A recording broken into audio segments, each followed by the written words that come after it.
बिस्मिल्लाहिर्रहमानिर्रहीम। अस्सलाम वालेकुम स्टूडेंट्स। जैसा कि आपको पता है कि हम यूनिट 2 जो है वो स्टार्ट कर चुके हैं और इसके यूनिट 2 के लेक्चर नंबर 1 में मैं 1857 की जो जंग आज़ादी थी उसका पस मंज़र जो है वो आपको बता चुकी हूँ कि मुग़लिया सल्तनत का जो ज़वाल है वो क्यों कर हुआ और जो अंग्रेज़ हुक्मरान थे उनको किस तरह उरूज नसीब हुआ, वो हम सब इससे पहले वाले लेक्चर में डिस्कस कर चुके हैं। आज के लेक्चर में हम जद्दोजहद आज़ादी के जो असबाब हैं उसको डिस्कस करेंगे। तो 1857 में ये जंग आज़ादी जो है वो लड़ी गई थी। इसके जो असबाब थे वो कई थे, मतलब उसमें आ जाते हैं मजहबी असबाब भी, माशी, समाजी और सियासी जो पहलू थे उनमें, यानी कि ये 4 तरह के जो हैं वो असबाब हैं। इसमें सबसे पहले जो है वो हम मजहबी असबाब देख रहे हैं। ठीक है, मजहबी असबाब में ये है कि जब जनूबी एशिया जो है वो में जो अंग्रेज़ जो हैं वो दाखिल हुए तो अंग्रेज़ों की हुकूमत यहाँ पर मुकम्मल तौर पर जो है मुग़ल सल्तनत को उन्होंने शिकस्त दे दी अंग्रेज़ों ने, और यहाँ मुकम्मल तौर पर जो है वो उनका जो है वो पूरा कंट्रोल उन्होंने संभाल लिया। अच्छा, यहाँ आते ही जो उनका पहला टारगेट था वो ये था कि यहाँ के जो हिंदुओं को वो ईसाई बनाने के लिए आए थे सबसे पहले तो, और जाहिर सी बात है जब मुसलमान भी साथ थे तो उन्होंने मुसलमानों को भी जो है वो अंग्रेज़ बनाने का या ईसाई क्रिश्चियन बनाने का जो है वो एक बेड़ा सा उठा लिया था।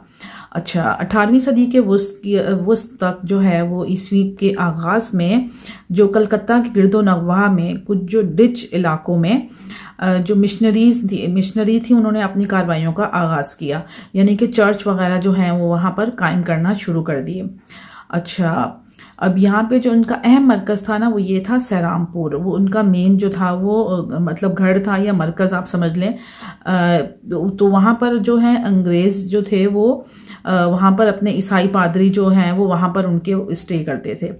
अब अगर उनको ईस्ट इंडिया कंपनी से इजाज़त वो नहीं हासिल कर सकते थे तो वो ये जो मरकज़ था सिरामपुर का मरकज़, वहां से अपनी तबलीगी सरगर्मियों का वो आगाज करते थे।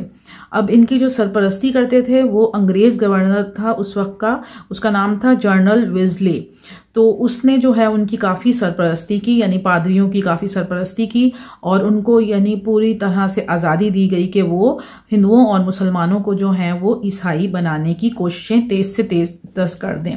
ज़बरदस्ती नहीं बनाया उन्होंने, लेकिन उन्होंने अपने जो तबलीग का जो आगाज़ है अपनी ईसाइयत को फ़रोग़ देने के लिए, यानी मुसलमान और हिंदू जो हैं वो इनसे इम्प्रेस होकर जो है अपने दीन को चेंज कर दें। ठीक है, तो उनका ये ख्याल था अंग्रेज़ों का कि जो मुसलमान और हिंदू हैं उनको ईसाई जो उसूल व ज़वाबित हैं उनसे आगाह करना जो है वो बहुत ज़रूरी है। अब उन्होंने जो है यहाँ पर ईस्ट इंडिया कंपनी कायम की हुई थी और ईस्ट इंडिया कंपनी में जो मुलाजमीन को जो है वो तैयार करने के लिए एक कॉलेज कायम किया गया जिसका नाम था फोर्ट विलियम कॉलेज, और इसका जो असल मकसद था वो कंपनी के हुकाम को जो है वो तरबियत देना था। अब उसका जो प्रिंसिपल है वो एक ईसाई को वहां पर लगा दिया गया। जब ये जो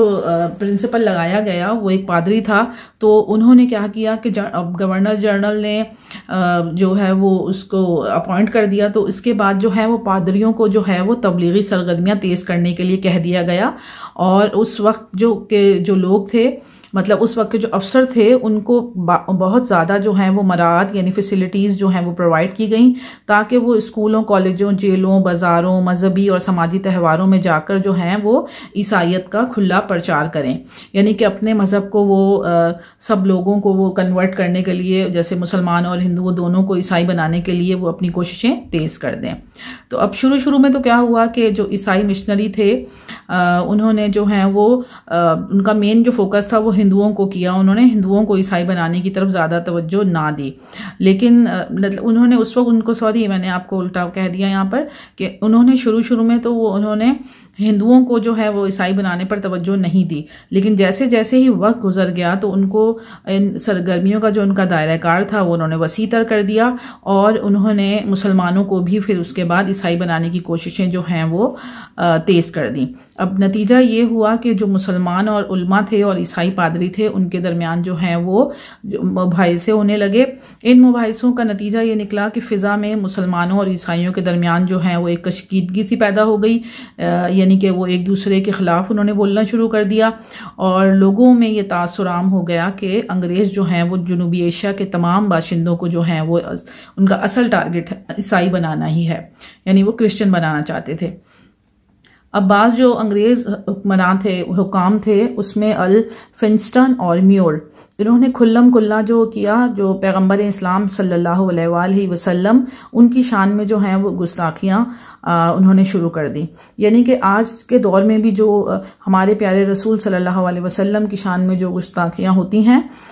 वो मतलब उस दौर से ही चली हुई आ रही हैं। ठीक है, तो मतलब मुसलमान मुखालिफ जो सरगर्मियां हैं ये शुरू से ही जो हैं अंग्रेज़ जो हैं वो करते आए हैं। अब हुआ ये कि मुसलमानों के मज़हब और उनकी तारीख में उन्होंने नहायत ही मुतासिबाना अंदाज में किताबें भी लिखी। जैसे ये नसरीन जो थी, एक लेडी थी, उन्होंने लिखी थी, और सलमान रुश्दी की किताब है जो हज़रत मोहम्मद सल्लल्लाहु अलैहि वसल्लम के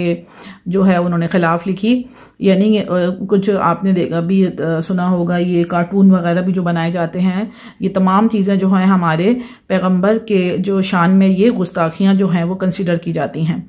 यानी कि हम जो हैं वो हज़रत मोहम्मद सल्लल्लाहु अलैहि वसल्लम को अपना आखिरी नबी मानते हैं, तो उनकी शान में कोई भी गुस्ताखी जो है वो बर्दाश्त नहीं की जाती। चुनाचे ये देखा गया उस वक्त के 19वीं सदी का जो पहला निफ्स था, यानी कि 1850 तक ईसाइयत का जो प्रचार था वो ज़्यादा से ज़्यादा होता गया और ज़्यादा से ज़्यादा जो गिरजे जो हैं वो यानी चर्च जो हैं वो तामीर किए गए और 1854 में इसकी तादाद जो है वो 142 तक पहुंच गई। गिरजाघर की तामीर के साथ ही मिशनरी स्कूल भी जगह जगह कायम किए गए, जहां पर तालीम के बहाने जो है वो ईसाइयत की तालीम को जो है वो ज़्यादा फ़रोग़ मिला। बच्चों को उस ज़माने में इंजील पढ़ाई जा रही थी और इंजील में जो है वो ईसाइयत के जो उसूल व ज़वाबित हैं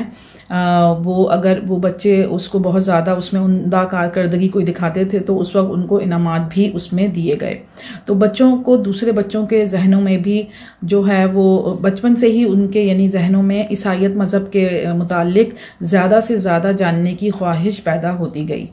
अब जब ये होने लगा तो तमाम बातें मुसलमानों और हिंदुओं के दिलों में ये यकीन पैदा करने के लिए ये बहुत थी, क्योंकि उनको यकीन हो चुका था कि जो अंग्रेज़ हैं वो यहाँ पर मुसलमानों और हिंदुओं को जो हैं वो अंग्रेज़ बनाने के लिए ही या ईसाई बनाने के लिए ही यहाँ पर जो हैं वो ये मिशनरी स्कूल और चर्च जो हैं वो ज़्यादा बना रहे हैं। अच्छा, ये जब हुआ तो फिर मजहबी तौर पर जो हैं वो अंग्रेज़ों ने मजहबी तौर पे यानी मंदिरों को और मस्जिदों को ख़त्म करने का जो है वो यानी ज़्यादा अगर ईसाई बना लेंगे वो बड़े सग़ीर में रहते हुए तो फिर उनको मस्जिदों और मंदिरों की भी ज़रूरत नहीं रहेगी। अच्छा, जो सबसे अहम फैसला था जो कि एक मजहबी सबब था वो ये था कि उस वक्त के ज़माने में जो है वो अरबी, संस्कृत और दूसरी जो फ़ारसी ज़बानें थी वो तालीमी इदारों में पढ़ाई जा रही थी। तो उस वक्त जो है वो एक अंग्रेज़ लॉर्ड मिकाले ने तालीमी निज़ाम को जो है वो बिल्कुल चेंज कर दिया और उसने अरबी, संस्कृत और दूसरी जो मशरकी ज़बानें थीं और तमाम जो उलूम थे उनको उसने बेकार करार दे दिया। और उसका ये ख्याल था कि सिर्फ मगरबी ज़बान में ही तालीम जो है वो इंसान को जो है वो कामयाब बनाएगी और इंसान को जो है वो तहजीब याफ्ता बनाएगी। चुनाचे जो इसने सिफारिशात पेश की उससे बरतानवी हुकूमत जो उस वक्त थी उसने पुराने निज़ाम तालीम को तब्दील कर बिल्कुल एक नया निज़ाम कायम कर दिया, जिसकी वजह से हिंदुस्तानियों के जो शुकूक व शुबहात थे उसको और भी बढ़ावा मिला, यानी और भी तक़वियत मिल गई। 1857 की जो जद्दोजहद आज़ादी है, आज़ादी की जंग है, उसके जो दूसरा सबब था वो उसमें मुसलमानों की माशी बदहाली का जो है वो सबसे बड़ा किरदार है। मुसलमानों का जो वो दौर था उसमें जनूबी एशिया जो है वो अपनी माशी और खुशहाली और उम्दा तिजारती अशिया की वजह से वो मशहूर था जब तक अंग्रेज़ यहाँ पर नहीं आए थे। जब यहाँ पर बरतानवी ताजिर आ गए, अंग्रेज़ ताजिर यहाँ पर आ गए तो उन्होंने उससे पूरा फ़ायदा उठाया। जब वो बरसरे इक़्तिदार आए तो उन्होंने जो है वो लूट खसूट की कोई इंतहा नहीं की। उनका सबसे जो अच्छा मशगला था, महबूब मशगला था उनका पसंदीदा, वो ये था कि यहाँ के जो मकामी हुक्मरान हुक्मरान थे उनको आपस में वो लड़ाएं, और इसके लिए जो है वो एक फरीक को दूसरे फरीक के खिलाफ इस्तेमाल करते थे, और एक को हटाने के लिए दूसरे को जो है वो भारी मुआवजा जो है वो उस वक्त देते थे। इसकी एग्जाम्पल ऐसे है कि 1757 में उन्होंने मीर जाफर की मदद से सिराजुद्दौला को शिकस्त दी, और मीर जाफर को कई हजार जो है वो पाउंड उस वक्त जो है वो दिए गए। इसी तरह 3 साल बाद जो है वो मीर कासिम की मदद से मीर जाफर को फिर दोबारा हटवा दिया गया, और मीर कासिम को फिर बहुत ज्यादा पाउंड दिए गए। अच्छा, 3 साल के बाद फिर मीर जाफर को वापस लाने के लिए उन्होंने दोबारा फिर रकम खर्च की अपनी, और इसके अलावा और भी कई हथकंडे थे जिसकी वजह से वो अपना यानी हर जायज़ और नाजायज़ तरीके से वो पैसा कमाने के चक्करों में लगे रहते थे, और अपनी जो हुकूमत थी उसको जो है वो दायरा बढ़ाने के लिए वो अपना कोई भी जायज़ और नाजायज़ दोनों ही हथकंडे जो हैं वो उस वक्त के लिहाज से इस्तेमाल करते थे। अब यहाँ की जो मकामी सनतें थीं उनको उन्होंने मुकम्मल तौर पर तबाह किया। मतलब यहाँ की जो एक बड़ी सनत थी वो थी जनूबी एशिया के कपड़े की सनत, और उसको मुकम्मल तौर पर तबाह कर दिया। और वजह ये थी कि वो जो ये बरतानिया से जो है चीज़ें दरामद करें यहाँ पर, और उसको यहाँ पर महंगे दामों जो हैं वो वहाँ की चीज़ों को यहाँ पर बेचा जाए। एक और चीज़ थी कि वो जो सनत के अलावा उन्होंने ज़रूरी पैदावार में भी बहुत ज़्यादा कमी वाक़या हुई उन दिनों, क्योंकि काश्तकारों से जो है वो बहुत ज़्यादा लगान जो है वो वसूल किया जाता था। और फिर उसके बाद ज़राअत को तरक्की देने पर भी उन्होंने कोई तवज्जो नहीं दी, और मुगलिया दौर में जो था लगान वो बहुत ही कम लिया जाता था। और फिर जो लगान उस वक्त के मुग़ल जो दौर के लोग लेते थे, बादशाह लेते थे, उसका ज़्यादा जो हिस्सा था वो सड़कों पर, नहरों पर और पानी के ज़खायर पर खर्च किया जाता था। जबकि ईस्ट इंडिया कंपनी की हुकूमत जब कायम हुई, अंग्रेज़ों की हुकूमत यहाँ पर कायम हुई, अंग्रेज़ गवर्नर जब यहाँ पर जो है वो उसको गवर्नर बनाया गया, तो उसने इन तमाम शोबों में खातिर खा कोई भी तरक्की नहीं होने दी। बरतानवी तोसी पसंदी भी 1857 की जंग आज़ादी का जो है वो एक बड़ा सबब है। यानी बरतानवी जो लोग थे, अंग्रेज़ जो थे, उन्हें जो हैं वो अपनी सल्तनत को बढ़ाने का जो है वो बहुत शौक़ था। यानी कि वो ज़्यादा से ज़्यादा इलाकों पर जो हैं वो कब्ज़ा करना चाहते थे, और इसके हवाले से जो है वो मतलब इनकी जो कंपनी थी वो काफ़ी बदनाम भी हो चुकी थी। और ज़्यादा से ज़्यादा इलाका हासिल करने के लिए तमाम हर किस्म के जो नाजायज़ हथकंडे थे वो ये इस्तेमाल करते थे। जैसे ये मुआहिदा तोड़ देते थे, दोस्तों को धोखा देना, कत्लो गारत, साजिश, झूठ, गर्ज, हर मुमकिन तरीके से ये जो हैं इलाके को हथियाने की कोशिशें करते थे। और वो इस तरह पै दर पे मतलब इन्होंने मुख्तलिफ इलाकों पर जो है वो कब्ज़ा करना शुरू किया, जिसमें से चंद इलाकों का जो जिक्र है वो यहाँ आपकी बुक में दिया गया है। जिसमें इन्होंने सबसे पहले सिंध पर कब्ज़ा किया, सिंध के बाद पंजाब का रुख किया, फिर ऊद का इलाका है, फिर कुछ ऐसे कवानीन थे मुख्तलिफ रियासतों में वो हिंदुओं से रिलेटेड है, मुताबन्ना का कानून, उसको उन्होंने वहाँ पर ख़त्म किया, और वो ख़त्म करके फिर जो है वो उन्होंने मुख्तलिफ इलाकों पर यहाँ कब्ज़ा किया। सबसे पहले हम देखते हैं सिंध पर कब्ज़ा। अंग्रेज़ों ने सिंध पर कब्ज़ा जो है वो 1843 में किया, और ये एक गैर अखलाकी हरकत थी उनकी। जबकि जो सिंध के अमीरान थे, यानी सिंध के जो उस वक्त के वडेरे होंगे, जो जागीरदार होंगे, जिन्होंने इलाके का कंट्रोल संभाला हुआ होगा, उन्होंने अंग्रेज़ों की जो है वो मदद की थी। यानी अफगानिस्तान में अंग्रेज़ उस वक्त जंग लड़ रहे थे, तो यहाँ के जो अंग्रेज़, यहाँ के जो मुसलमान अमीरान थे सिंध के, उन्होंने अंग्रेज़ों की मदद की। जबकि बरतानिया को यानी अंग्रेज़ों को अफगानिस्तान में शिकस्त हो गई, तो उन्होंने जो है वो मतलब उनको वो शिकस्त जो है वो जो है उनकी आंख में खटक रही थी, तो उन्होंने जो है वो सिंध के ऊपर ही मतलब उल्टा उन्होंने वहाँ की शिकस्त का बदला लेने के लिए सिंध पर ही उल्टा कब्जा कर लिया, और जो यहाँ के जागीरदार थे, जो अमीरान थे, उनके ऊपर मुख्तलिफ इल्ज़ामात लगा लिए, और इस तरह उन्होंने पूरे सिंध पर जो है वो कब्जा कर लिया। सिंध के बाद जो है अंग्रेज़ों ने पंजाब पर कब्जा किया। तकरीबन 18वीं सदी के आखिरी सालों तक जो है वो पंजाब पर जो है वो सिखों का तसल्लुत था, यानी वो उनके कब्जे में था। लेकिन जैसे ही रणजीत सिंह की मौत हुई तो पंजाब में बदअमनी और इंतशार फैल गया, और सिखों की आपस की रकाबतों की वजह से भी जो है वो वहाँ का अमन व सुकून तबाह बर्बाद हुआ। इससे अंग्रेज़ों ने भरपूर फ़ायदा उठाया, और अंग्रेज़ों ने जो है वो सिखों को शिकस्त देकर जो है वो पंजाब पर तकरीबन अपना पूरा कंट्रोल हासिल कर लिया। और इसके बाद ये हुआ कि जो वहाँ का गवर्नर था पंजाब का, जो कि एक अंग्रेज़ था, उसने जो है वो 1849 में 30 मार्च जो है वो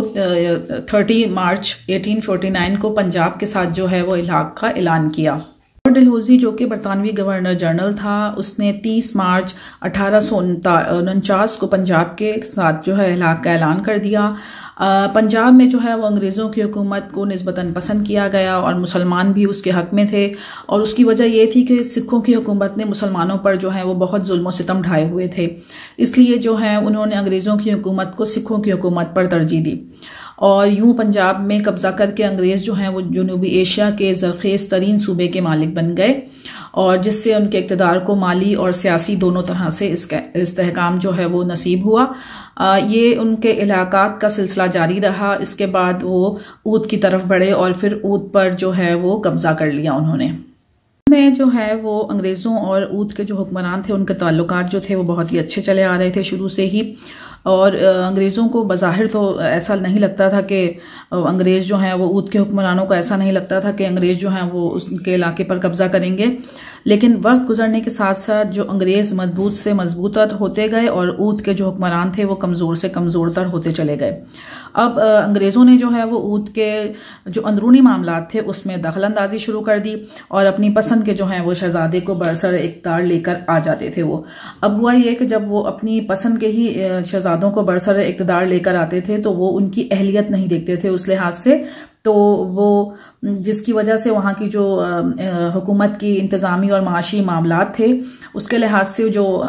हुक्मरान था या शहजादा था वो नाअहल साबित होना जो है वो शुरू हो रहे थे, क्योंकि वो चुनाव ही अंग्रेज़ कर रहे थे और चुनाव वो नाअहल शहजादों का ही करते थे। तो उसमें ये हो रहा था कि जो उन पर जो है वो मामलात उनसे संभाले नहीं जा रहे थे। चुनांचे फिर अंग्रेज़ों ने क्या किया कि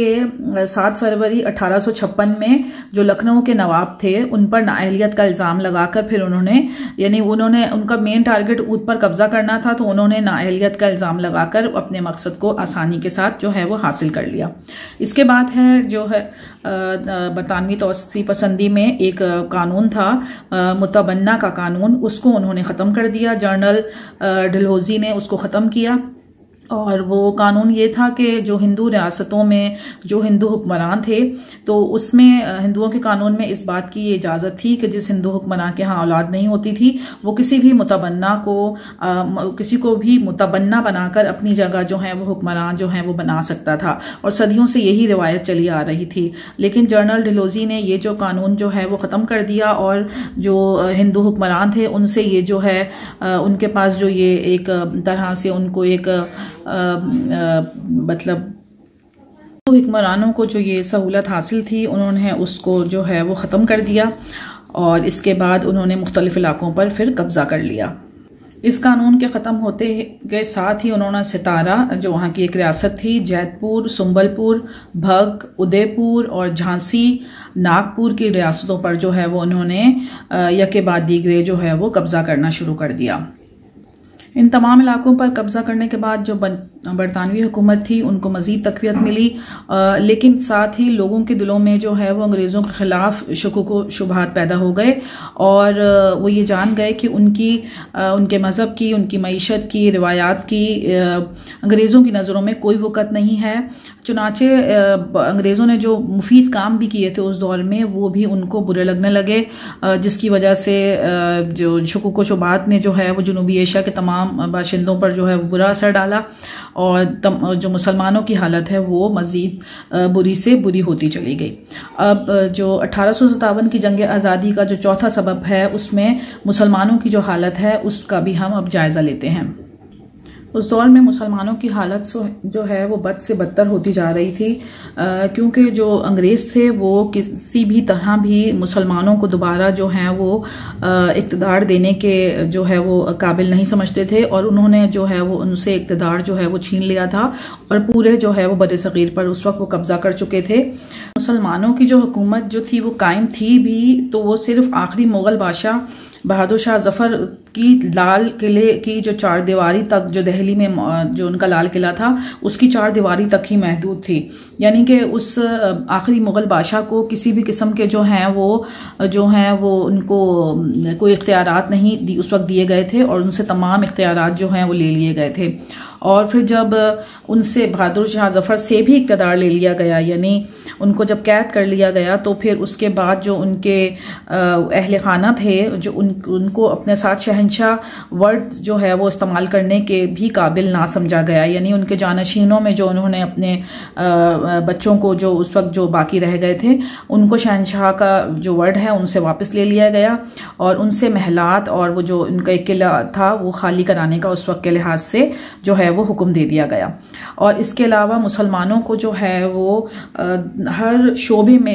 हर जिंदगी के हर शोबे में जो है वो पीछे रखा गया। यानी कि ना उन्हें मजहब और उनकी तारीख का जो है मजाक भी उड़ाया गया, साथ ही और जो मुलाजमतें थी उस वक्त की फौजी और सिविल मुलाजमतें थी मुसलमानों के मुकाबले में जो है वो हिंदुओं को जो है वो उसमें ज्यादा भर्ती किया गया और उनको ज्यादा तरजीह दी गई, और जो बड़े ओहदे थे वो हमेशा हिंदुओं को ही उससे नवाजा गया।